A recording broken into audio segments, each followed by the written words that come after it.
मुझे तुम दोनों को कुछ भेंट करने की इच्छा है। बताओ क्या चाहिए तुम्हें?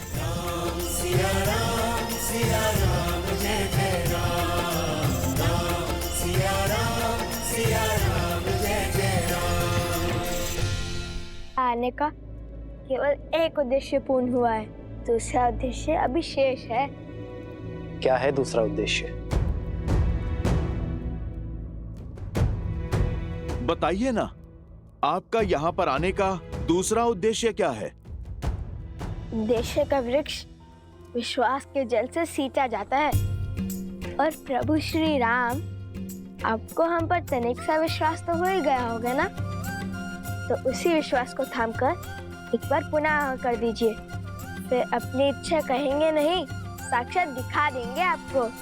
जब पिछली बार तुम दोनों से मिला था, तुम्हारे मन में कई प्रश्न और हाथ में धनुष थे, किंतु इस बार तुम्हारे हाथ में वीणा और मन में जो भाव है उसे समझने के लिए कल तक की प्रतीक्षा करनी होगी।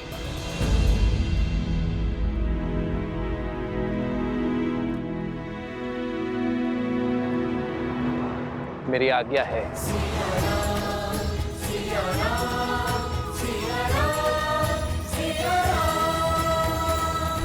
राम की मर्यादा और सीता का समर्पण है उनके पुत्रों में, तभी तो मेरी सोच को काट पाए वे दोनों। अयोध्या के स्त्री और पुरुषों को एक कर पाए वे दोनों।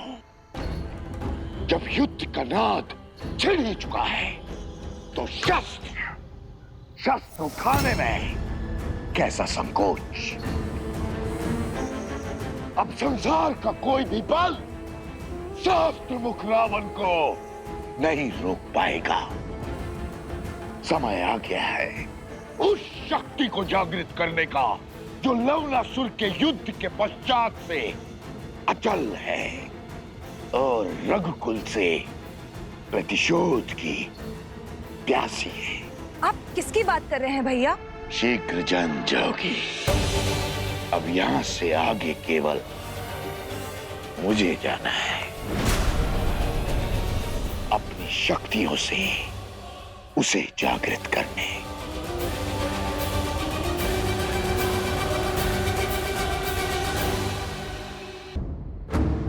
शीघ्र ही राम के जीवन का सबसे दुखद अध्याय आरंभ होगा।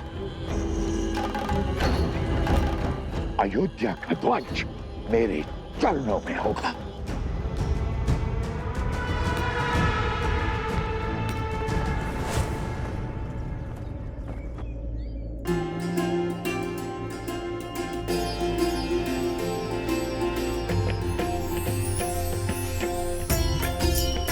ना जाने क्या होने वाला है यहाँ।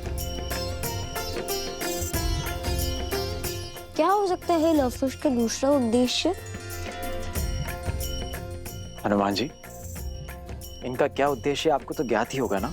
सब कुछ तो ये ईश्वर जानता है, या फिर उसका अंश। आदौ राम तपोवनादिगमनम् हित्वा मृगम कंचनम।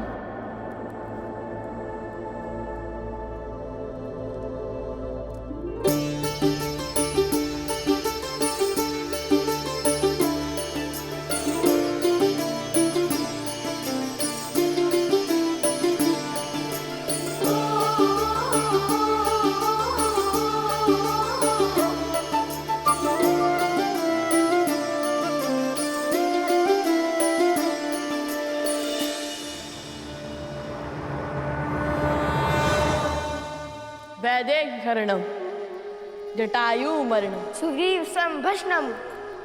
पश्चात् रावण कुंभकर्ण हरणम् इत्यादि रामायणम्।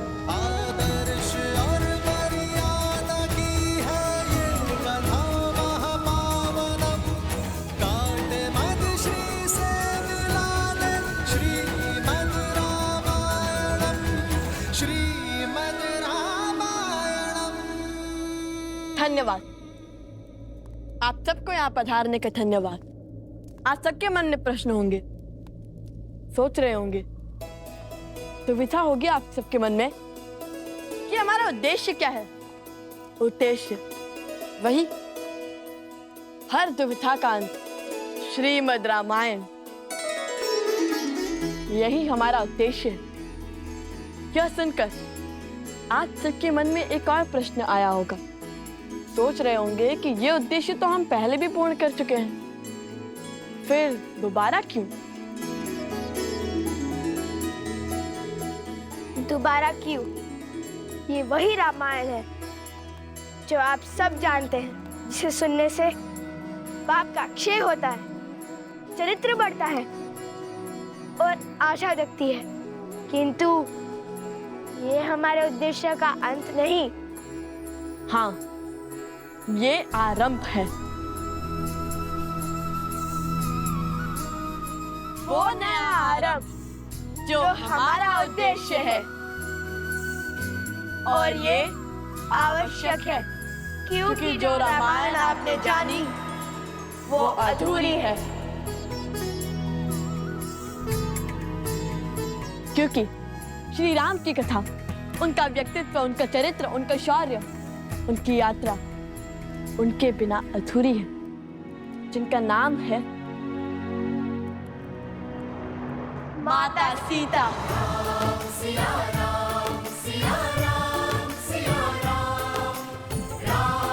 रामायण की संपूर्णता। और आज हम वही करने जा रहे हैं जो रामायण को संपूर्ण करेगी। सीतायन।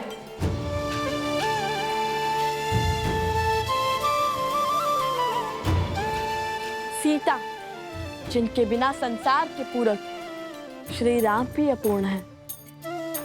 सीता, जिनके बिना राम राज्य असंभव है।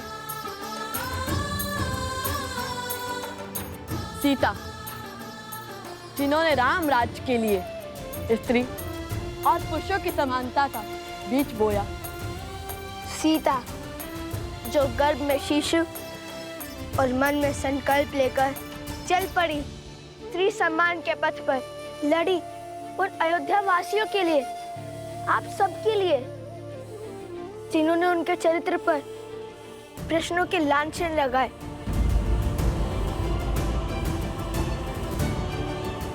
आज उन्हीं का त्याग, उन्हीं की पीड़ा, उन्हीं का शौर्य हम बताएंगे, क्योंकि उनकी कथा के बिना रामायण में न करुणा है, ना लक्ष्य, ना उद्देश्य और ना जन जागरण।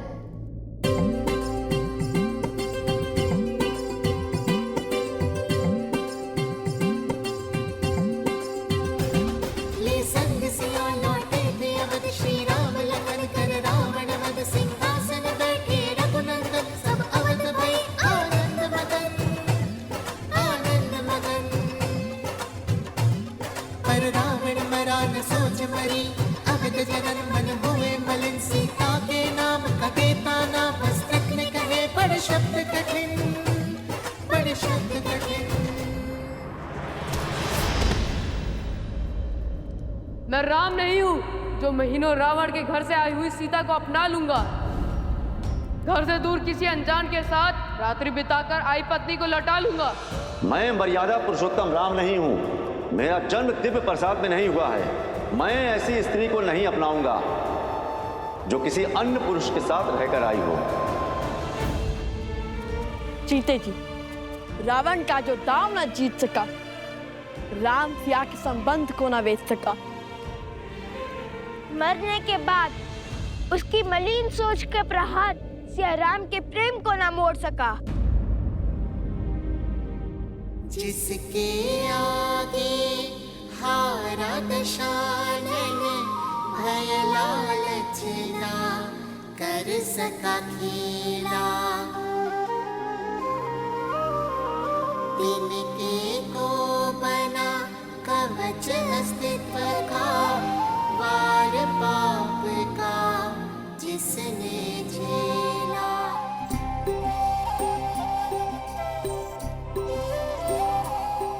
वो सीता जिसने मारुति की विनती ठुकराई और कहा, जाऊं जो ले जाए रघुराई। लक्ष्य था बस एक राम का मान, टूटे ना रघुकुल सम्मान। त्याग का उसके मिला परिणाम, वन में गई छूटा पति धाम।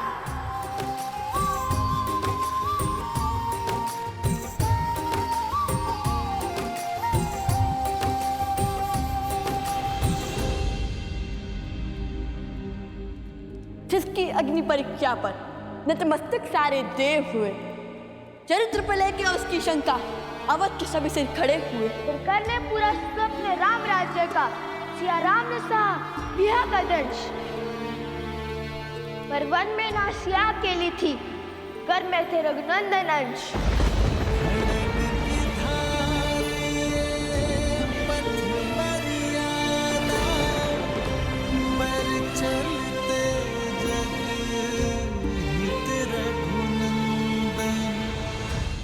हर पीड़ा हर दंश को सहकर राम की रानी भई सन्यासी।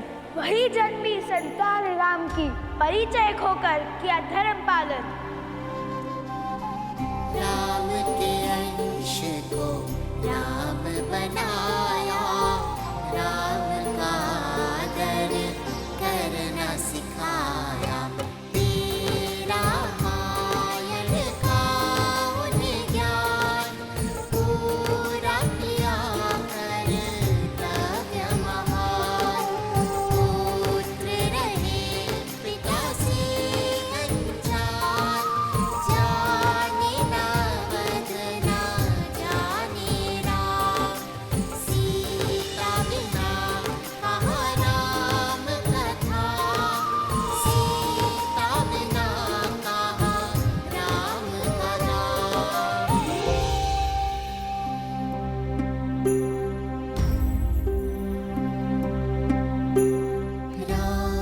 रामायण तब तक आधी, जो ना जुड़े सीता संग राम।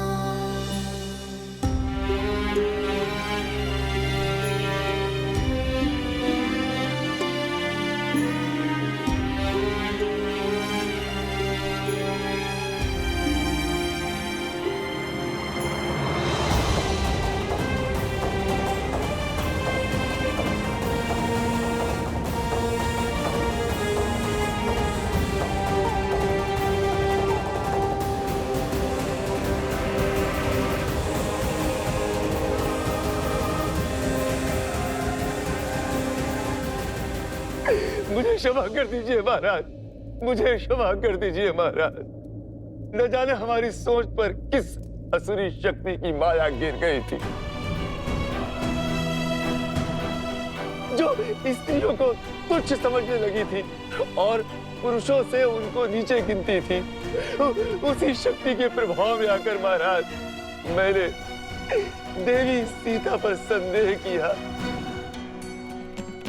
इतना ही नहीं, मैंने उनके चरित्र पर प्रश्न चिन्ह भी उठाया महाराज। मुझे क्षमा कर दीजिए महाराज। आप जैसे शासक ना पहले कभी हुए हैं ना आगे होंगे। अपनी प्रजा की एक पुकार पर अपनी पत्नी से वियोग का निर्णय ले लिया आपने। आप साधारण नहीं है प्रभु। हम ये सत्य क्यों नहीं देख पाए, क्यों नहीं समझ पाए? हमें क्षमा कर दीजिए प्रभु। किंतु अब सत्य सम्मुख आ रहा है। देवी सीता का त्याग और समर्पण लोगों को आभास हो रहा है। एक महलों की महारानी कैसे रह रही होंगी इतनी विपदाओं में। जिस स्त्री का चरित्र सर्वोत्तम होता है वो ही संकटों के ऐसे घोर भवंडर को काट सकती है। हमारे कारण सिया राम पृथक हुए। हम क्षमा प्रार्थी हैं प्रभु, हमें क्षमा कर दीजिए। हे प्रभु, जैसे आप दोनों भिन्न हुए थे वैसे एक हो जाइए प्रभु। महाराज, अब हम आपसे विनती करते हैं कि देवी सीता को पुनः अयोध्या ले आइए। हम उनके चरणों में गिरकर उनसे क्षमा मांगना चाहते हैं महाराज। उनके चरणों में गिरकर हम उनसे क्षमा मांगना चाहते हैं। हाँ प्रभु, महारानी को पुनः अयोध्या ले आई है। सिया राम जय जय राम।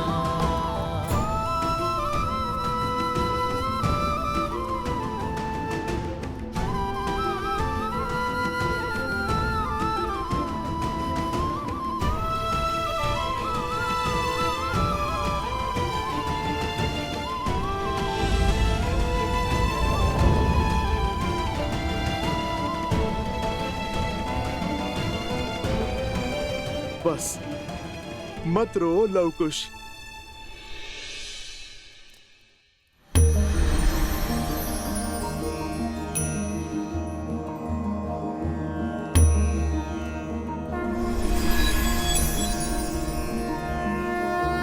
नमन भगवान।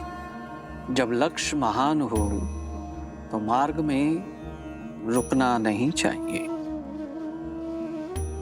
सिया राम के अयान की संपूर्ण कथा सुनाने का समय आ गया है लवकुश। जाओ अपना परिचय दो, बताओ सबको कि तुम दोनों कौन हो, कि सीता के मान का ध्वज उठाने के लिए श्री राम के अश्वमेध के ध्वज का मार्ग रोकने वाले कौन हो तुम दोनों?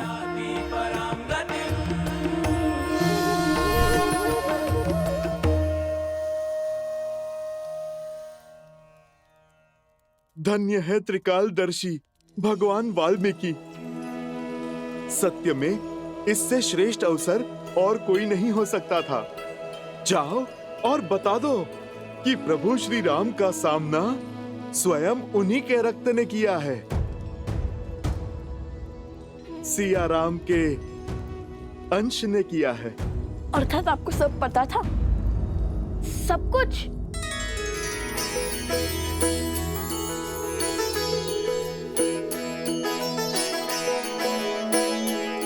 मैं तो बस सेवक हूँ प्रभु श्री राम का, और वो काज मैं कभी भी नहीं होने दूंगा जो मेरे प्रभु श्री राम और उनके परिवार के विरुद्ध जाए।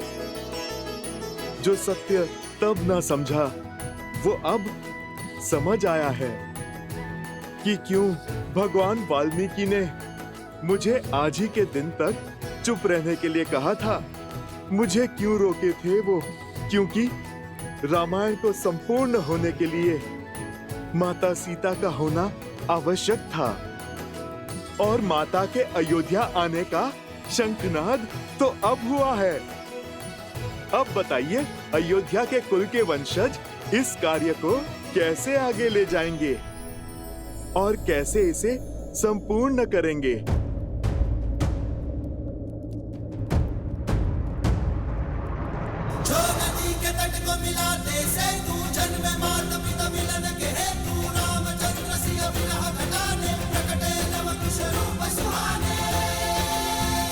मान मत रहिए प्रभु।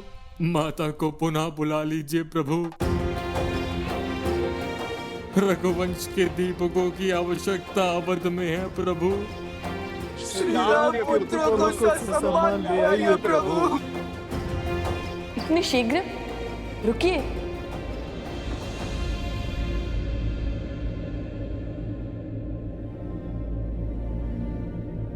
अभी सीतायन समाप्त नहीं हुआ है। उनके पुत्रों की कथा तो सुनिए।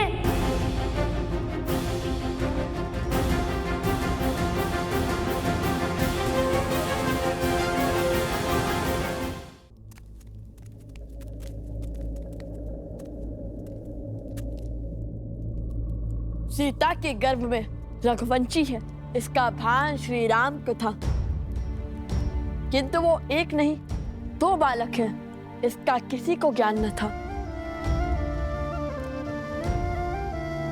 श्री राम के अंश को श्री राम पर विश्वास था। नहीं जानते थे कि पिता है उनके, पर न जाने क्यों पिता सा विश्वास था। पर जब तक उन्हें ये ज्ञान ना हुआ कि श्री राम ने माता सीता का परित्याग किया।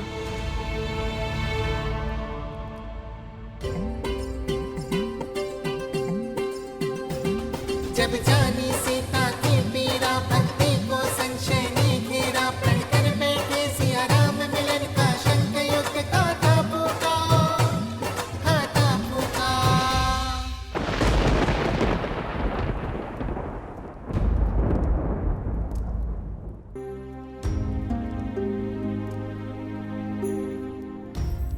अश्वमेध का अश्वत्थारो चाहा भेंट करे रघुनंदन, पर नियति ने खेल रचाया, भेंट की चाह को युद्ध बनाया। न्याय पाने को मात सिया का, राम से युद्ध की सिया नंदन।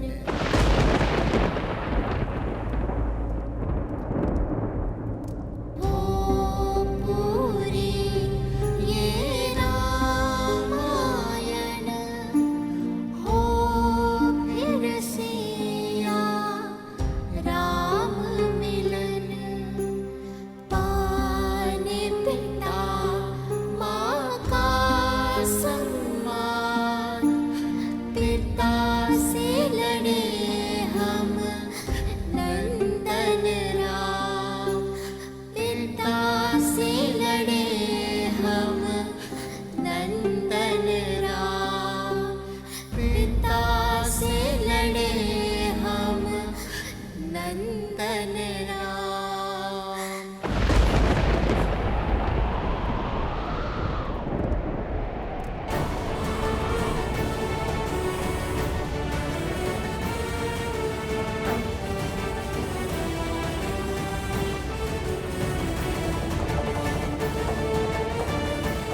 प्रभु, स्वयं भगवान वाल्मीकि ने ये सत्य उजागर किया है। लवकुश सिया राम के पुत्र हैं।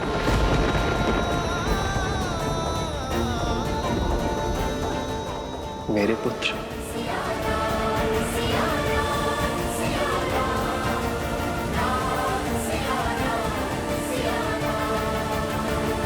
मेरे पुत्र?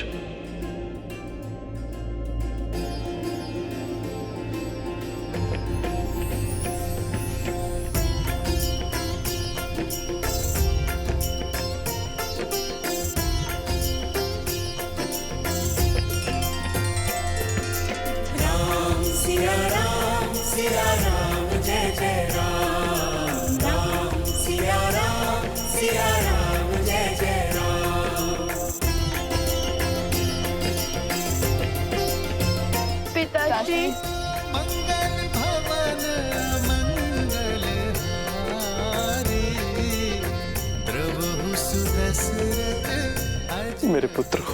अजहारी। सीताराम चरित अति पावन, मधुर सरस अरुअति मन भावन। हृदय से नहीं लगाएंगे? आशीर्वाद नहीं देंगे पिताश्री?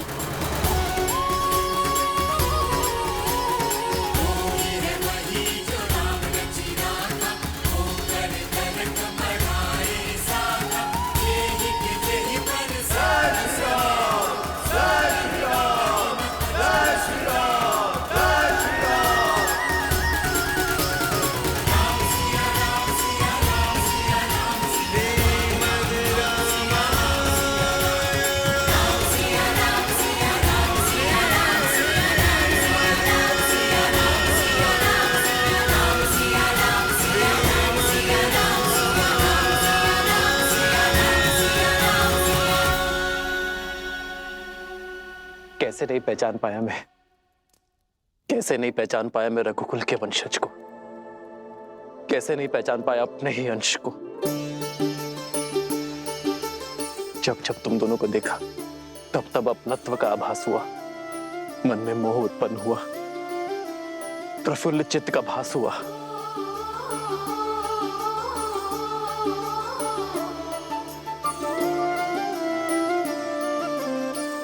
इस लड्डू के स्वाद ने किसी अपने का स्मरण करवा दिया। ऐसे लगा जैसे मैं इनके स्वाद से परिचित हूं, किंतु मन का विचार मुख तक नहीं आ पाया। किंतु तुम दोनों तो सत्य जानते थे, फिर मुझे सत्य क्यों नहीं बताया? मैं अपने ही पुत्रों पर वार कर रहा था। राजधर्म निभाने के लिए पिता धर्म से विमुख हो रहा था। राज्य का भार संभालते संभालते मैं संतान सुख के सार से चूक रहा था। नहीं, जो स्वयं धर्म पर्याय हो वो अपने धर्म निभाने से कैसे चूक सकता है? और एक राजा का धर्म तो सबसे बड़ा होता है। उस समय उस घड़ी आप अयोध्या की रक्षा कर रहे थे और हम अज्ञानतावश उस सम्मान के मार्ग में बाधा बन रहे थे। आपके कर्म ने धर्म प्रधानता का अद्भुत उदाहरण स्थापित किया है पिताश्री, जिसे संसार युगों तक स्मरण रखेगा। नहीं भूलेगा कि धर्म की रक्षा के लिए अपनों के विरुद्ध भी खड़ा होना पड़ता है।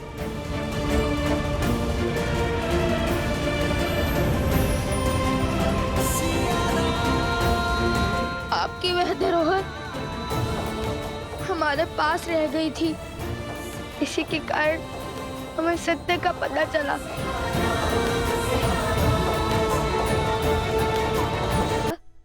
कि आजीवन जिन्हें अपने आदर्श मानते आए, सिर्फ पूछते आए, जिनकी गुणगान नगर नगर गाते फिरे, वो तो हमारे पिताश्री हैं।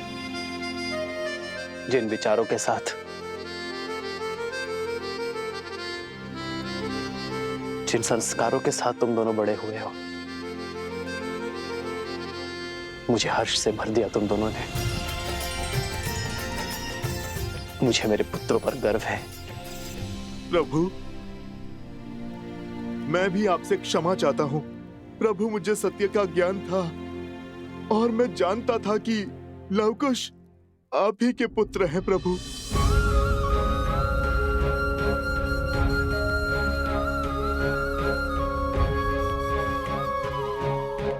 हनुमान जी, यदि आपको ये सब पहले से ही ज्ञात था तो आपने हम लोगों को बताया क्यों नहीं? ये कठिनाई, ये संघर्ष, द्वंद्व, ये होता ही नहीं। मैं अपने भतीजों पर कभी अस्त्र चलाता ही नहीं।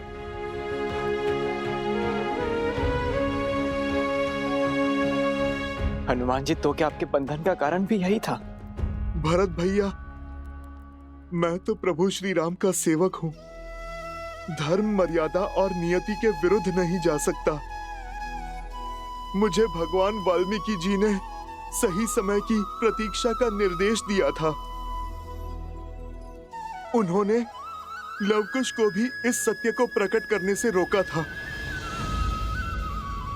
और उन्होंने ही माता सीता को भी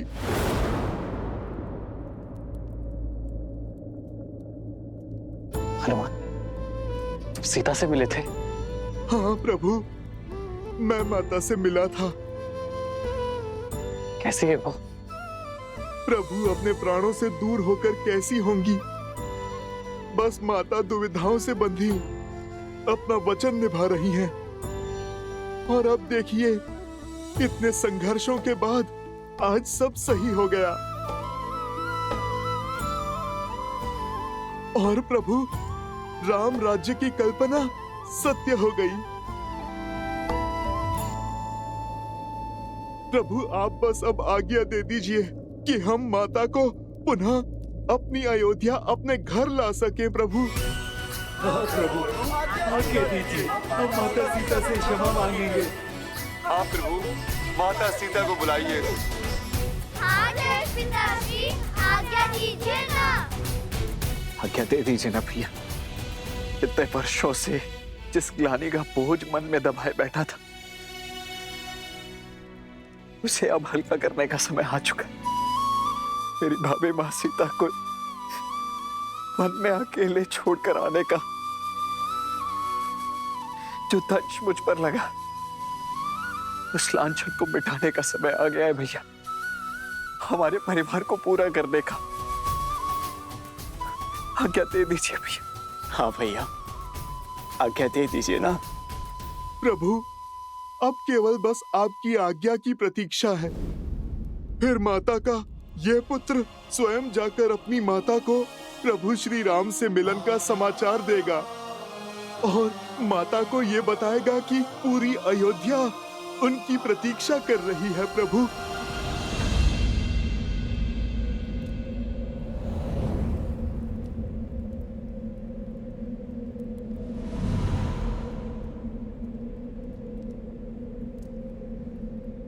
नहीं,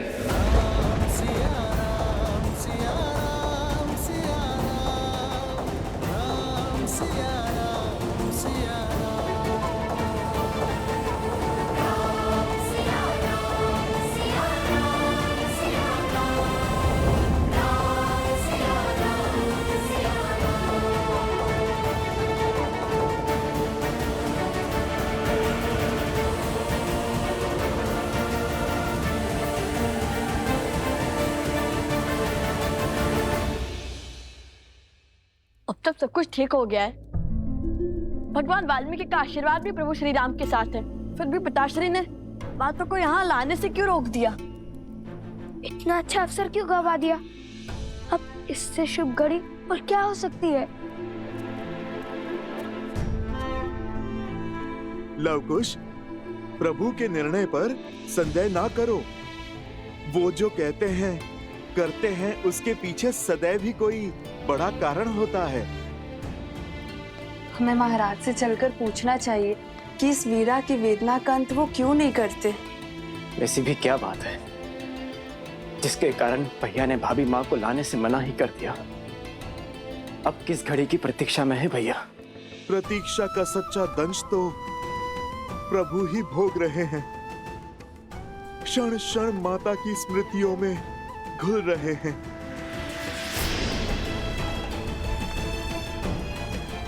हमें भैया की इस प्रतीक्षा के पीछे के कारण को समझना होगा।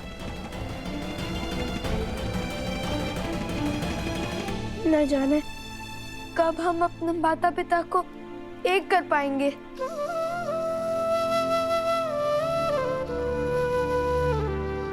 जब तक प्रभु के अनुसार उचित समय नहीं आ जाता।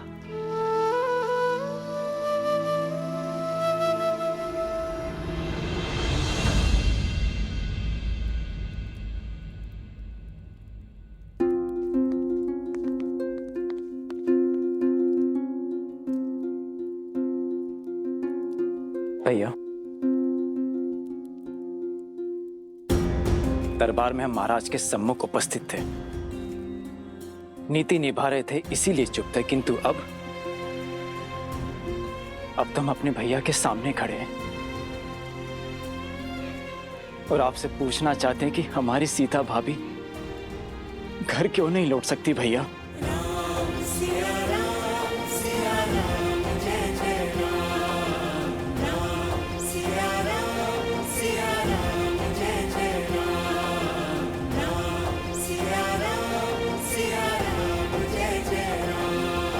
हम सब इतने वर्षों से उनकी प्रतीक्षा कर रहे हैं। ये राज्य, ये महल, ये परिवार, ये सब कुछ भाभी माँ के बिना सुना है भैया। इतने वर्षों के वियोग का अंत कर क्यों नहीं देते आप? क्या कारण है कि अब भी आप भाभी माँ को लौटने नहीं दे रहे हैं भैया?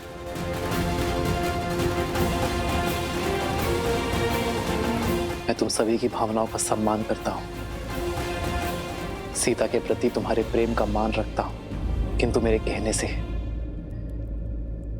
ये बात समझ नहीं आएगी। मुझे प्रसन्नता है इस बात की कि मैं और सीता जो चाहते थे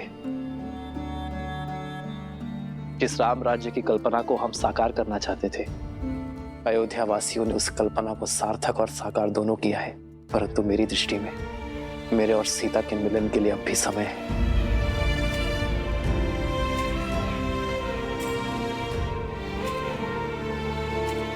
कदाचित सियाराम के भाग्य में तनिक प्रतीक्षा और लिखी है लक्ष्मण, और ये प्रतीक्षा अत्यंत आवश्यक है। किंतु जब भी उचित समय होगा तो तुम्हारे मन में जितने भी प्रश्न हैं उनके उत्तर तुम्हें मिल जाएंगे लक्ष्मण।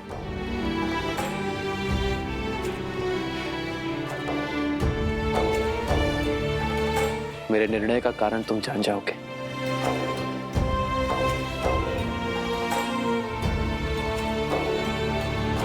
प्रभु,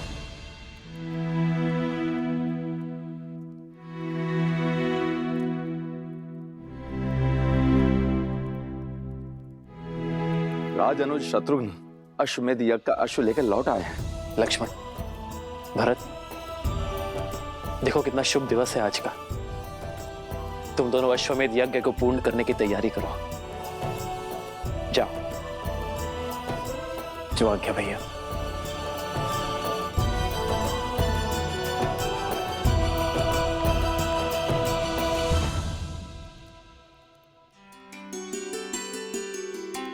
प्रेम समर्पण करुणा ज्ञान से है भरा दो प्यारा नाम। जय सिया राम, जय जय सिया राम, जय सिया राम, जय जय सिया राम।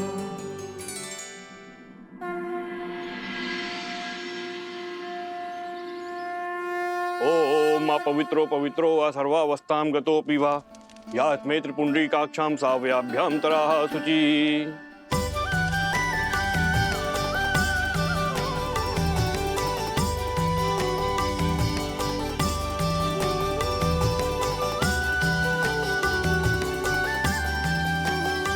सिया राम, सिया राम, सिया राम, सिया राम।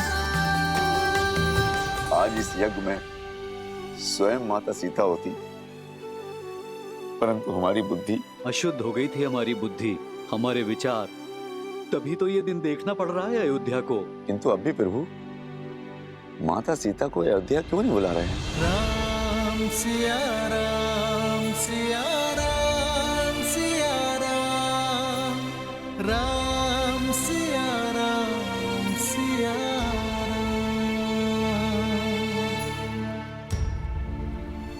आर्य, मैं जानती हूँ आज आपके लिए, हमारी अयोध्या के लिए कितना शुभ है।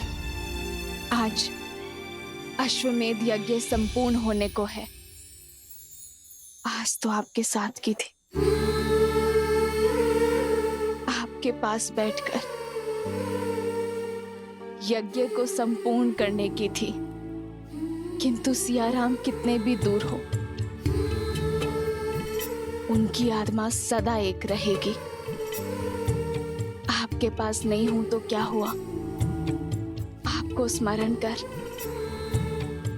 आहुति तो दे सकती हो ना। अरे महाराज राम, आपको ये अंतिम आहुति महारानी सीता के साथ देनी होगी।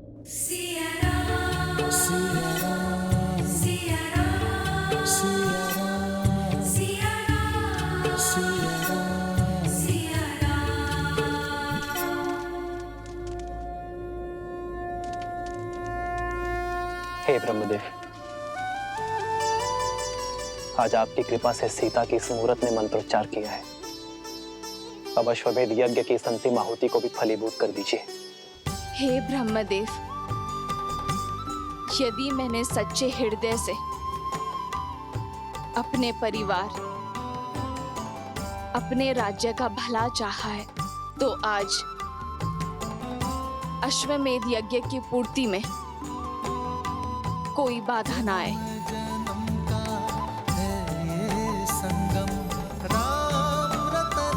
सीता, हमारी ये प्रतीक्षा अति आवश्यक है, क्योंकि अब भी कुछ शेष है। ये शांति, ये शुभता मन में संदेह उत्पन्न कर रही है सीते कि कहीं कुछ अशुभ ना हो जाए। बस यही समझ लो सीता कि अशुभता का हर दंश मिटाने के लिए हमें कुछ समय और प्रतीक्षा करना होगा।